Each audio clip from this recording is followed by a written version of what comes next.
माता की जय, बोली सच्चे दरबार की जय। आज मैं गांव में आई हूँ तो गांव की गीत गा रही हूँ। सुनो दोस्तों, कमेंट करके बताना कैसा लग रहा है।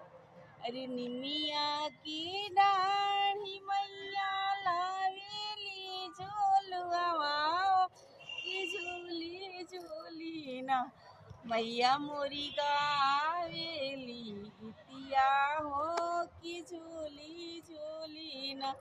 झूलता झूलत मैया के लगली पियसिया हो कि चली भैली ना, माला होरिया मैया चली भैली ना। सुतली बाड़ू की जागली ए मालिनी की बुनो मालिनी ना, मोहि के पानिया पिया मालिनी उठी। Please like share subscribe please.